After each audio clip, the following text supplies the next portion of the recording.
Right. Okay. Thank you very much for the opportunity to talk to you. I just want to make a check that everybody in the audience can hear me. I can't see you at all, which is a bit off-putting, but can you please reassure me that you can at least hear me?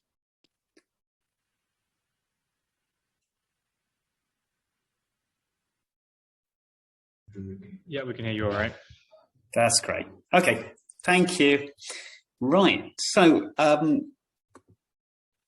I was asked to talk about today was the work that we've been doing with the Treasury and with DEFRA, trying to bring the environment into economic analysis.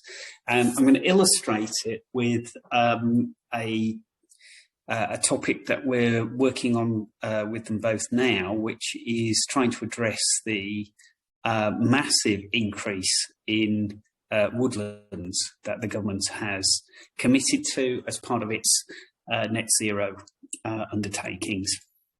The biggest woodland expansion and indeed land use change for at least a century. So I want to start off by telling you about a saying from the philosopher Mencken.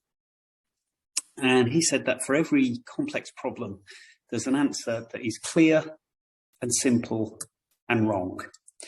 And the reason why I'm raising this is because my experience of most real-world decision-making, well, at least a significant amount of it, is that that's exactly the analysis that goes into those decisions. They're unfortunately too simple and they make the wrong decisions.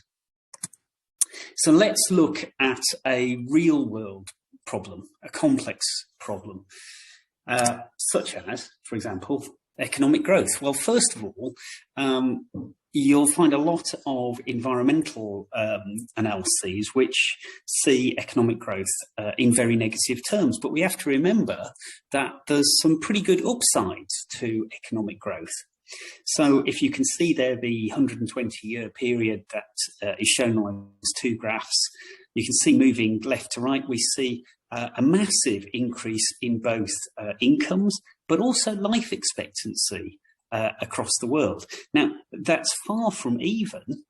If you can see, well, on either axis, there's still huge disparities between the countries of the world. The countries, by the way, are shown in those different colours, shown in the little inset maps, and the sizes of the blobs indicate how many people are in each of those countries. So you can see the two massive red blobs are China and India.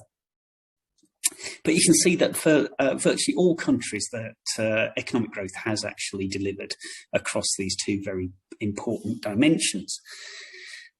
But there is a downside to this. And here's three important examples of that. On the left-hand side, you'll probably be pretty familiar with that classic hockey stick temperature graph that you see all over the place. I actually think much more disturbing is the graph of carbon dioxide concentration in the air.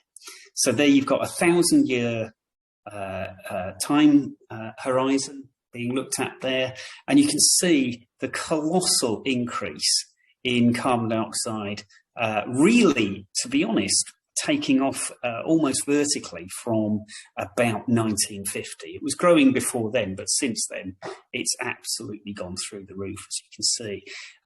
Also on the right-hand side, you can see another major problem, the collapse of biodiversity around the world. There's only about, well, it depends how you want to calculate it, but you know, the estimates of losses so far are anything up to 90% of wild living things are gone now. Now, that doesn't mean 90% of species, because actually species hang on a lot longer. But in terms of individuals, absolutely colossal losses around the world. And as we'll talk about later, that does have implications for humans. Okay. So what's the very simplistic solution to this? I'll just plant some trees.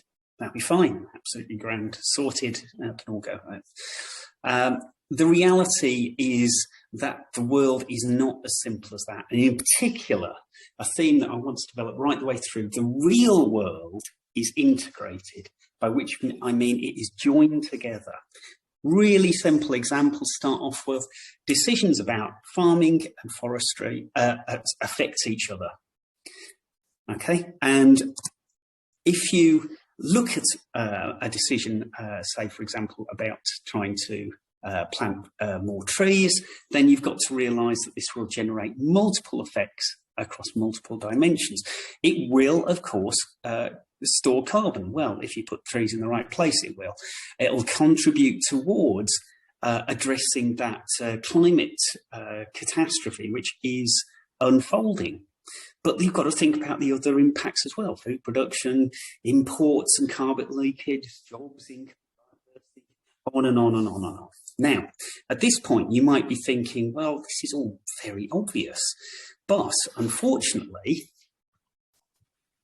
my slides aren't working, which is very annoying. Let's see what happens if I do. Oh, good. Right. Okay. What I've seen in advising government for more than a decade now is that often you have decisions which don't reflect the real world. Okay, they look at maybe one dimension. Okay, you'll have an agricultural policy that only looks at food and doesn't consider all the rest, just like we've got a forestry policy that's just looking at carbon. And if you don't look at the way the real world is, then at best your decisions will be inefficient. Okay, that's the best you can hope for, because you'll be using your resources, not taking into account all the effects that these changes will have. And of course, taking in all those accounts will always be the efficient way of doing things. But at worst, you can actually create decisions that lower welfare, reduce equity and impair sustainability. And there are loads, unfortunately, of examples of that around the world. You want a quick example? I'm actually very pro-Europe, but one big problem with it was its agricultural policy, which actually resulted in lower welfare for consumers. It actually massively increased inequity between farmers, and it's resulted in a farming system which is wholly unsustainable, even in terms of its own facility and ability to produce food into the future. So a complete failure across the board. What we need is to recognise that the real world is integrated, that the environment and the economy and society are three massive systems that are integrated within themselves, but also integrated across themselves. Now, these integrated systems means that they generate multiple effects, both within themselves and across themselves. We need decisions which recognise those connections. Okay, in a way, this is really obvious stuff, but unfortunately, real-world decisions aren't actually delivering to this vital initial requirement. It would be good if we actually went further than that and actually had integrated policy. So, for example, actually integrating obviously our farming policy with our woodlands policy, but how about integrating them both with the transport policy or with the health policy, with jobs and employment? It's amazing how little integration there actually is across governments. Now, this is beginning, I think, to change. So, for example, in the government's recent 25-year environment plan, it talked about this idea of a natural capital approach, bringing together these different impacts of change. More importantly, it's not just what's happening on the environment front, but what's happening in the Treasury.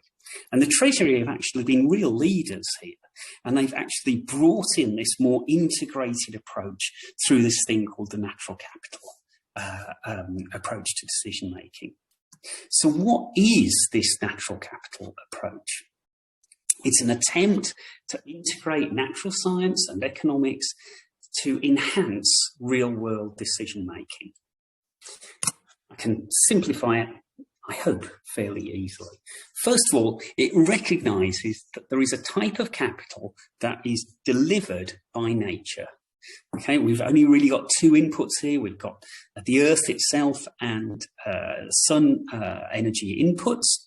And this generates a whole range of natural capital. And it is capital in that it's a stock, a level of future potential valuable services. That's the definition of a capital. What's really unusual about this type of capital compared to the human capital or manufactured capital is that this type occurs without our input. In fact, the only thing we have to do is to not overexploit it. It's actually the best source of value in the world because it self-generates. It also generates a load of natural processes, like, say, you know, everybody will know about the water cycle, and, you know, basically keeps us all alive. But from an economic point of view, this capital generates services in terms of factors of production. Okay, and these combine with other services from those more familiar capitals, human capital, manufactured capital, financial capital. You bring them together and they generate a huge array of goods and services. Now, there's two practical problems that we have to face here. First of all, that we have resource limits. So although those are amazingly valuable goods, we can't have them. We can't have infinite amounts of everything. And then we have a practical problem about how, in that case, do we determine the right level of each of these goods to produce, when actually they're naturally measured in a huge disparate array of units and metrics. How on earth do we trade off between the benefits of tons of timber with changes in the risk to households from flooding, to changes in life expectancy, the amount of food that's produced, etc., etc.? Well, of course, this is where the vital input of economists comes in. Because what we can do is try and turn all of this into a commensurate single unit of assessment. You could imagine, in fact, it doesn't bother me which unit you use, but the one that is probably the least worst is actually economic value. To try and turn these into the sort of welfare values that you either have been looking at or are going to be looking at in your courses. Okay. And we have developed over the last 50 years a whole range of producing value estimates. Obviously, there's market prices, but there's also a load of other approaches. So production functions come in and can be applied to lots of these situations. I'm going to show a couple of others as we go through the talk. Now, we do a pretty good job of valuing most of these things.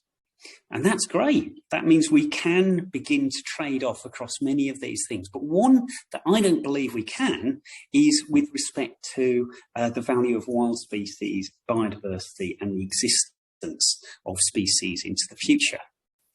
I'll go into the detail of why in a bit. For the moment, if you can just believe me that, well, at the very least, we have very good valuation methods for these species. That doesn't mean, though, that we have to exclude it from economic analysis. That would be a disaster, because basically we'd be treating it as a free and infinite good. So instead, what we can do, we can quantify it and then apply simple decision rules. Constraints such as saying, right, we've pushed biodiversity to its limit. Let's make sure that future decisions don't incur any further loss, or that they, at very least, are delivering net gains in biodiversity. So bring these constraints and these values together, they go into the appraisal process, make decisions, implement them, and that actually generates change in all of the other different types of resource and capital again, and the system moves on. Okay, so you can refine it over time. Now, this way of trying to make decisions more representative of the real world brings in three big advantages. First of all, it allows us to think about the issue of sustainability, which really does matter. When I started lecturing, I used to say that climate change wasn't an issue that was going to affect me. It might possibly affect the students that I was lecturing. Now, things have accelerated so fast that that's not true anymore. So a simple rule for sustainability is that capital stock should be maintained above what's called tipping points, so levels at which they become unsafe for the future, and that means that we should pass on those stocks into the future. There's many variants of sustainability rules, but that gives you the sort of flavour of it. Another thing that this approach obviously highlights is efficiency. It allows us to assess all of the benefits and all of the costs of each investment option. And, of course, it allows us to assess across alternative investments. And as long as we do both of those things, we're going to produce efficient resource. It also allows us to think about the equity of the outcomes. Now, it used to be that I was a pretty standard efficiency-focused economist. I've begun to realise that if you think that efficiency is the only thing that matters, you're going to have very little impact upon real-world decision-making, because real-world decisions actually involve considerations not just of resource efficiency, but also equity. So if you want to make an impact on the world, you need to consider all of these issues. Okay, let's use an example to illustrate this. And I'm going to use that net zero woodland example to motivate it. Land use in this country, and indeed, sadly, in most of the world now, is not a random process. It's not just driven by nature. It's driven by three big matrices of drivers: the policy driver, the market driver, costs, revenues, that sort of stuff, and the environment itself. Okay, those determine land use. From an economic point of view, they determine the profitability of different types of land use. And changes in any one of those drivers will affect profitability and they will affect land use. That generates and reflects a lot of values. Some of these are captured in markets. You can see a simple set of examples there. But of course, every time we change land use, we generate lots of other values as well. And if we're accountants, then we only need to worry about the stuff above the dotted line. That's fine. But if we're real economists, not the sort of economists that are actually accountants and just use the name to make themselves feel better, but real economists are interested in what's below the line as well. That is what gives us social value. We have to think about market values as well, because market values are going to determine what the owners of resources actually do. So we can't just go straight to market values. We have to set up the conditions for market value optimization, which also leads to improvements in social value. Okay, how do we do this? Well, first of all, we need to understand those three drivers of land use. And econometric and other methods are very, very good at doing this. UK is a great place to do this sort of analysis because there's brilliant data for all over the country. It's all spatially disaggregated and there's long time profiles as well, which means we can generate models which predict what actually happens really well. Okay. And because we can do that, we can then use those models to say, well, what's going to happen when things change? For example, when the climate changes, okay? Well, we can run that through the models, and what we find is that things are not going to stay the same. So even if we kept prices the same in real terms and we kept policies the same, land use would still change because of this pretty dreadful global experiment that we've inadvertently kicked off. And the increases in summer temperatures and changes in precipitation are going to be reflected in quite substantial changes in land use as we go into the future.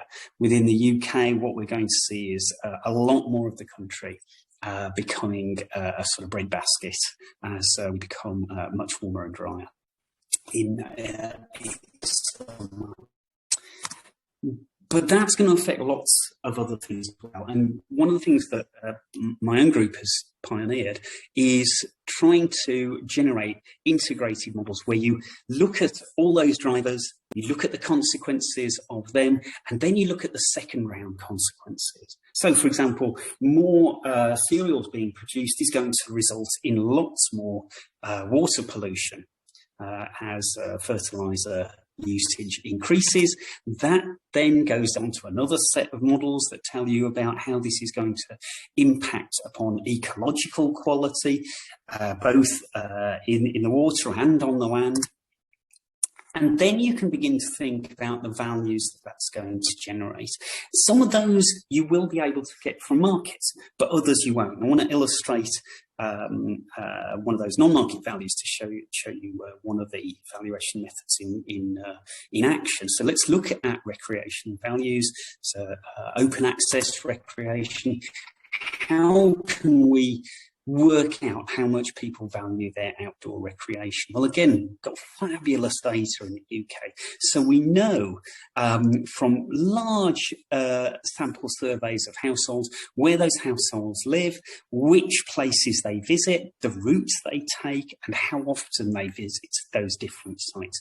And by linking that data to further information on the qualities and attributes of those sites, you can actually now build up a very rich database that almost fully explains why people are doing what they're doing and reveals their values from that. And what you find when you analyze these data is some pretty simple results. You know, for example, as the costs of visits rise, the number of visits fall. As the quality increases, so visits rise. It's amazing stuff.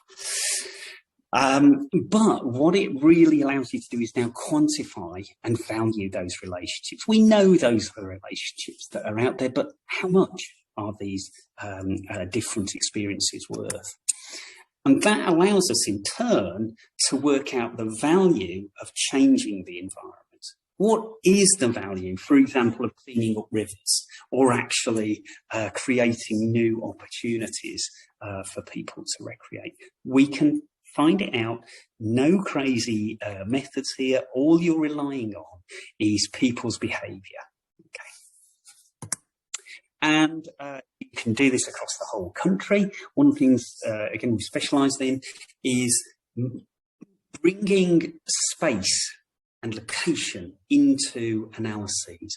And when you do that, you see that that's one of the biggest drivers of many relationships to do with, well, not just the environment, actually the economy as well. But here's one result from that. What you find is that the places that are of the greatest recreational value are not the pristine national parks or, you know, the Scottish Highlands or stuff like that. It's places near to where people live. Hardly surprising, but now we know the actual values associated with this. We can then answer interesting questions like, well, where should we be putting the next set of recreational sites? And just comparing between those two maps, centre and right, it shows you the difference in values generated when you put something really close to somebody's home,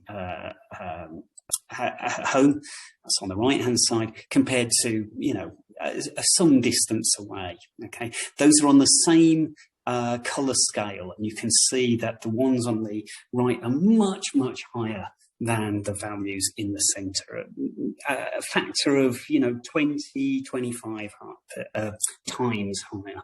It really matters where you locate things. Other things that you can do, again with a spatial analysis, you can bring in both space and time. Okay, so here's a nice simple example. You can look at how over time and in different locations, how climate change is going to radically change the performance of a variety of industries. Here's timber industry. And at the top, you've got this tree called Sitka spruce, which is the most planted tree in the UK. And it's not looking good for Sitka spruce into the future, because basically it likes it wet and cool. And Britain is going to become dry, or certainly in summer, it's going to become dry and warm. And that's good for lots of things, but not so good for trees. Other species, though, are going to respond quite positively to that. And you can see that example at the bottom. Every time you make a change to land use policy, you change land use and you change greenhouse gas emissions and sequestration. And you change it in multiple ways. So just going down that list, you change it with regard to what's living. You change it with regard to the carbon that's stored in things that have been harvested. You change the soil carbon, machinery. You change the emissions that you get from livestock, which can be absolutely huge. And mitigated by any change in diet, you also change the carbon imported and exported from this country through production.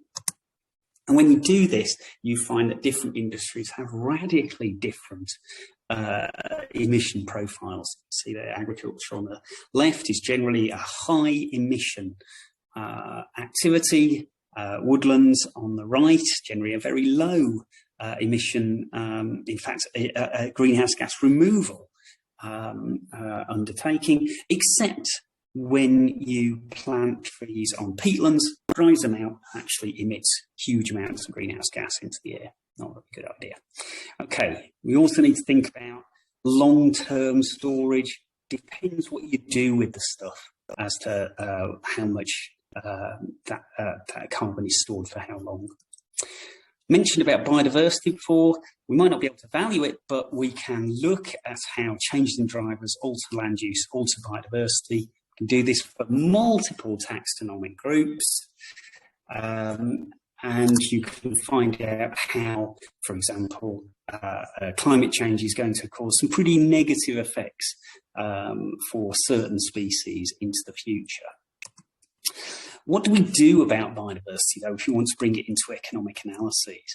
Well, biodiversity generates multiple values. Ecosystem functioning, for example, regulating water flow, that's a pretty big value.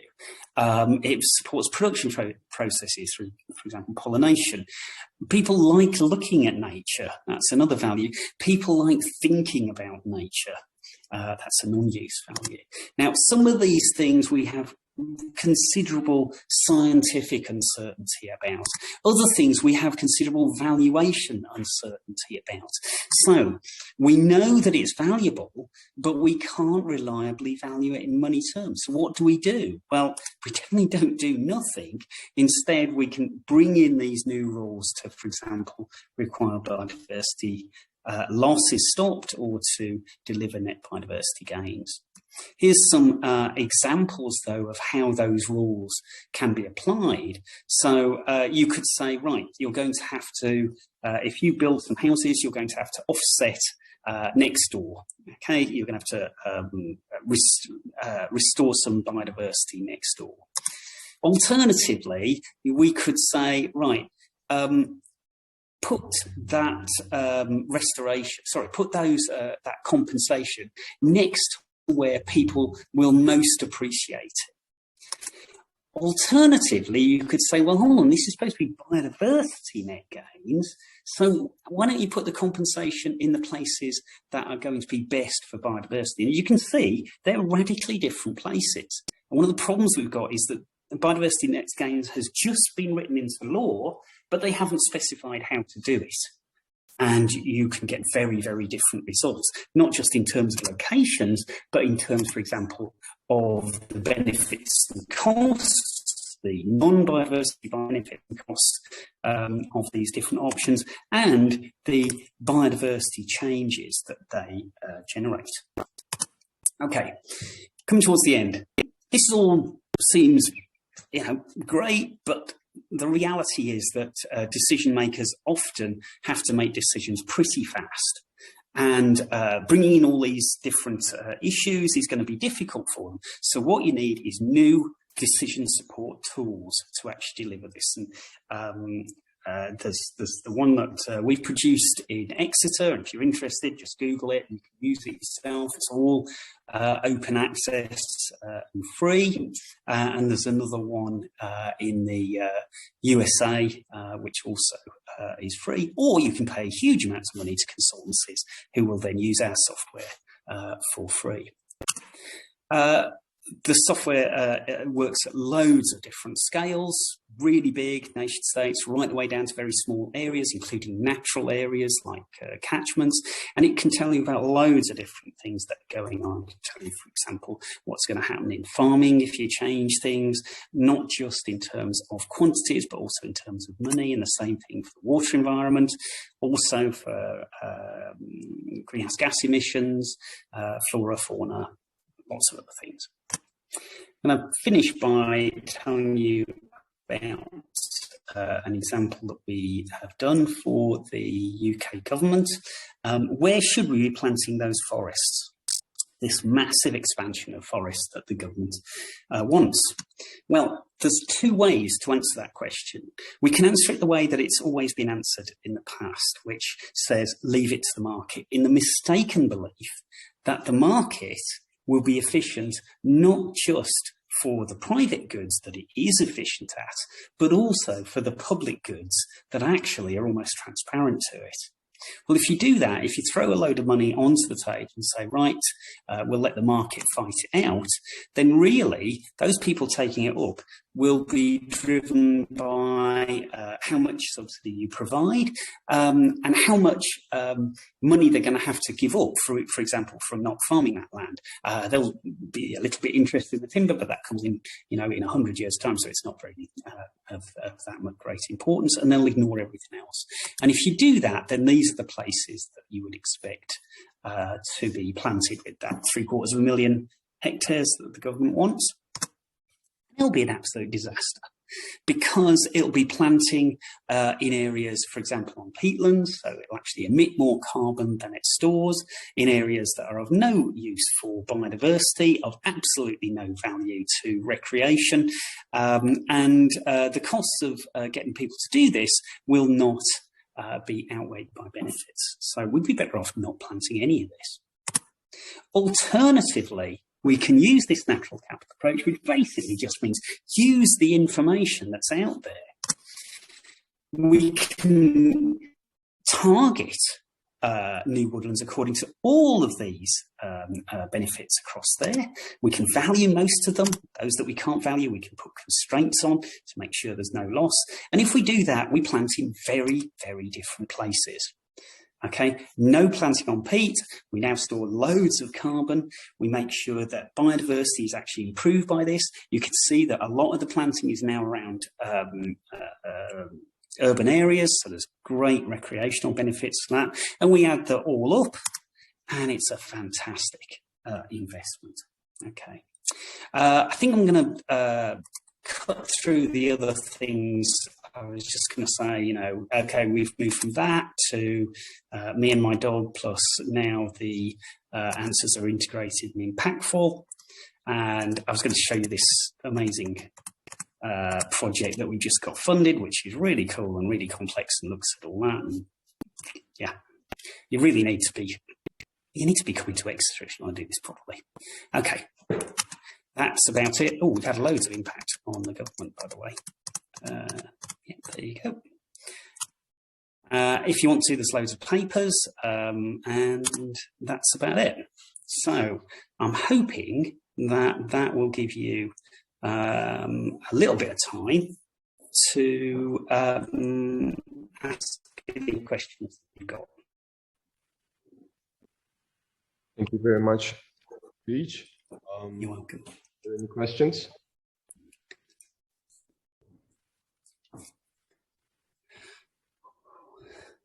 Right. I'm starting with mine. Okay. So you have mentioned that policy decisions on climate change affects many different sectors, and the real world is integrated, and we should have an integrated approach to the policy decisions. So I think this shows that there is a conflict of interest between different groups in the society as well. So do you think it will be necessary to compensate every interest group to be able to apply appropriate policies? Yeah, and so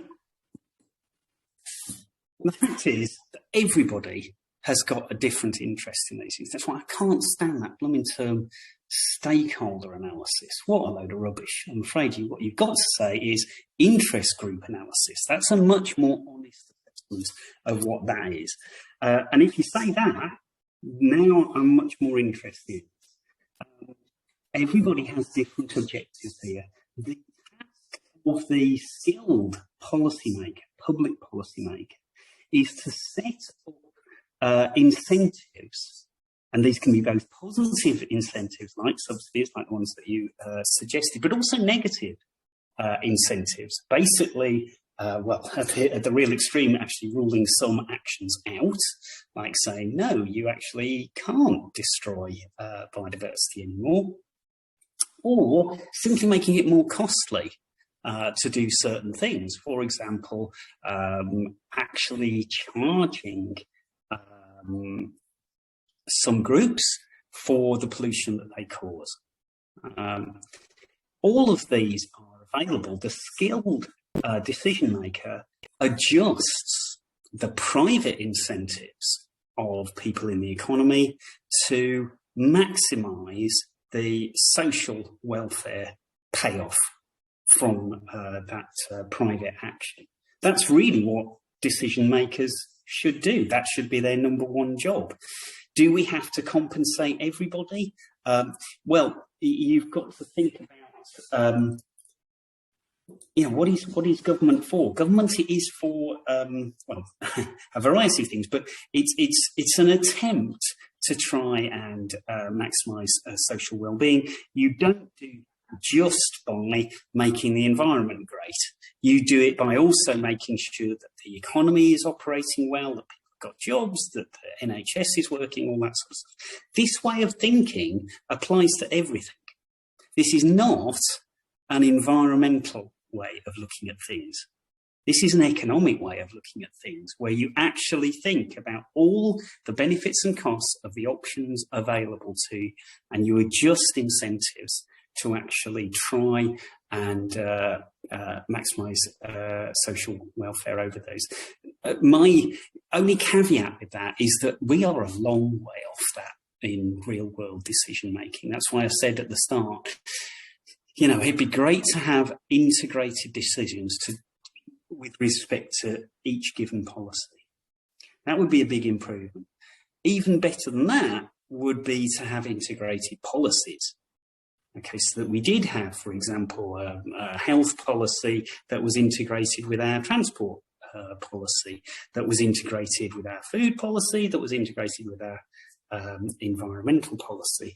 We are sadly quite a way off that, but nevertheless, that is where we should be heading towards. And that's what economists should be helping to achieve. Thank you very much. Any questions? Okay.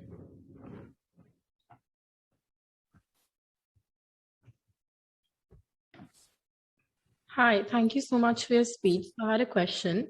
How can you approach policy, the employed and effective policy making to achieve net zero targets in the UK?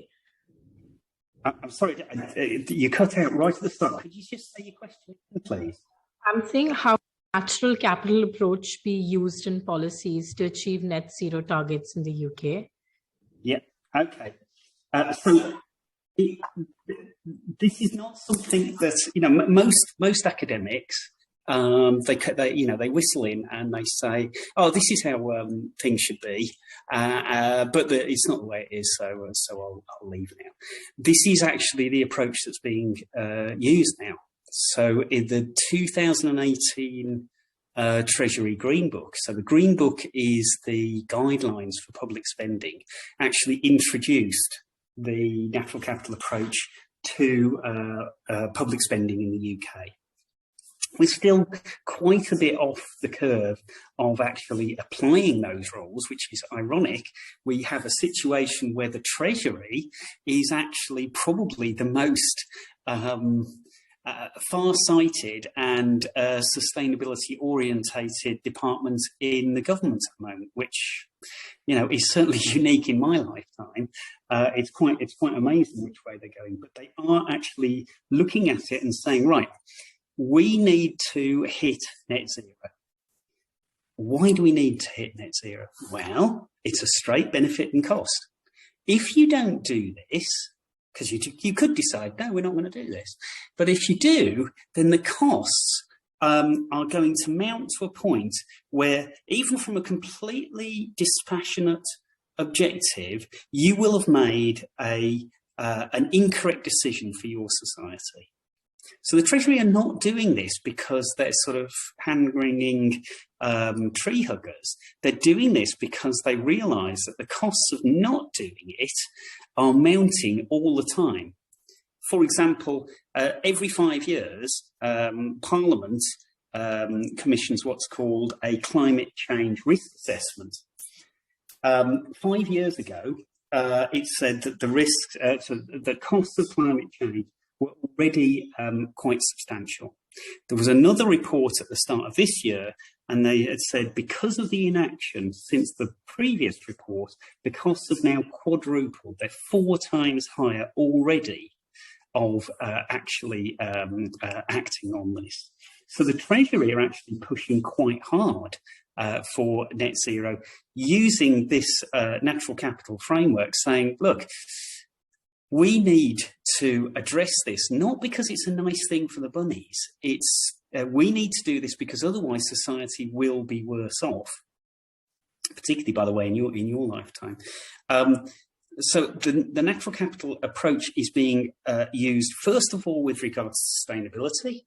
We have to address this, otherwise the economy will not be sustainable by 2050. Secondly, in terms of efficiency, the costs of not doing this are outweighing. The benefits are outweighing the costs of doing this, and also there are concerns about equity in terms of the government's levelling up approach. But on an individual level, what is being assessed at the moment is what is the best way to address this. So there's 2 big issues that you need to hit with regard to net zero. One is, you'll not be surprised, emissions, but 2 is greenhouse gas removal. And the difference is emissions is literally how much carbon dioxide and other greenhouse gases are you pumping into the air every year compared to how much can get absorbed? Okay, so we need to reduce our emissions very, very substantially. We are actually moving at a decent-ish speed at that. Unfortunately, globally, that's not the case. With regards to greenhouse gas removal from the atmosphere, that arises because it's quite clear that even by 2050, there will be a number of industries, like, for example, aviation, that won't be net zero. And so they'll still be emitting greenhouse gases. That means you've got to take greenhouse gases out of the atmosphere. And it's then just a straight cost benefit of what's the best way of doing that. And at the moment, there's lots and lots of options. You can build machines that suck carbon dioxide out of the air. They're incredibly expensive. Whereas trees are actually comparatively very cheap. And so that's one of the main approaches that's being used. Thank you very much. I believe we have 5 minutes, so we do have a room for another question. Great. First of all, thank you so much for your talk, sir. It was very insightful. I had a question. Obviously, a lot of the discussion that we had so far was about Britain and Britain's reforestation and transition. Yeah. I wanted to bring up a concept from environmental economics, the pollution haven hypothesis, whereby, absent trade barriers, pollution-intensive industries, they'll move from countries with more regulation like Britain to countries with less regulation. And obviously that would probably accelerate deforestation in places like Brazil and Russia, India, and other countries. What incentives Britain and developed countries that are better prepared to undertake the next stage, the reforestation stage? What incentives can they give to developing countries? That's a great question. Thank you. There's multiple elements to the answer of that. One is you've actually, first of all, do the calculations, work out how big this problem is.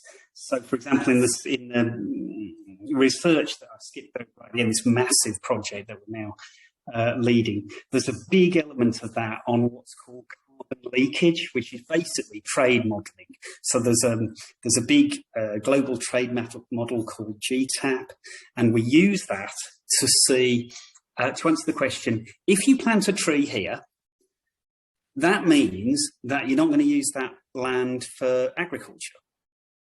Okay, what does that then mean? Well, one of the possibilities is that you start importing that food from elsewhere. And where you import it from determines the emissions that are going to happen elsewhere. And this isn't a pollution problem like, say, mercury poisoning or, DDT or stuff like this, or plastic in refuse, that sort of stuff. Those are sort of like old-fashioned pollution problems, and in a way they were lovely little problems because you could just dump them on somebody else. That wasn't a problem. Great. All we have to do now is just export this problem and dump it over there. I'm sure it will have a bad effect on them, but I don't care about that. I'm going to actually be better off here. Well, that doesn't apply to greenhouse gases, because they are perfectly mixing. In other words, it doesn't matter where in the world they get emitted, they will eventually affect you just as much as if they were emitted next door to you. So now you've got an incentive to make sure that Brazil doesn't chop down the trees. And indeed, it's perfectly possible, and I think we will actually prove in this research that unless we're careful about where we plant, we will actually make things worse. So if we plant in the wrong places and we start bringing in large amounts of food, where's it going to come from? It's going to come from the cheapest producers. Who are the cheapest producers? Well, it is places like Brazil that are just slashing and burning through the Amazon and producing very cheap beef. So we have to be very, very careful about that. This highlights the importance of trade rules. You really can't have an integrated approach to the environment where you ignore the fact that we have open trade across the world. So you have to bring in approaches to trade which do, in effect, incentivize away from just moving the problem elsewhere, the sort of pollution haven problem that you were talking about. There's lots of incentives for not doing that, because the best way to do that, from my country's personal perspective, is that everybody else sorts out their trade barriers and in effect pays a bit more for their food. They internalise the externalities, but I just buy my food from wherever I want and in effect free ride on other people's good behaviour. I'm not massively optimistic with what I'm seeing at the moment on the world, but there are stories from the past which are more hopeful. So, for example, the EU emissions trading scheme has been a moderate success. In an area that's very difficult to get people to, in effect, not free ride. They've done reasonably well. China's beginning to get behind that sort of idea as well. But really, we're going to have some version of carbon tariffs if this is going to work. The last thing I'd say on that is also do consider what happened with much simpler approaches, but very, very effective for the ozone problem, when the ozone layer was being thinned by CFCs, and a considerable number of countries in the world came together on what's called the Montreal Protocol and said, we're going to stop producing CFCs which destroy the ozone layer. You did have countries like India saying, well, we're not going to sign up to that. We're going to carry on producing these. And what happened was you then had a trade blockage on those goods. And very quickly, India signed up to the Montreal Protocol as well. So, I wouldn't underestimate the capacity of international environmental agreements to actually work if there's sufficient support for them to just get them going. Then they begin to snowball and can succeed. I hope you feel that's an adequate answer, because I am fully aware that things could easily fall apart with regards to that, but I don't want to give the standard academics answer of everything's going to be fine if you just follow the theory, because we'll have to see. Right, sorry. Thank you very much. Any more questions? Or thank you very much, Professor Bateman. I think time. Thank you very much for the lovely presentation and the insightful answers. I know you can't see us. I think we can give a round of applause so you can hear us. Well, thank you very much. Thank you very much. It's a real pleasure to come and talk.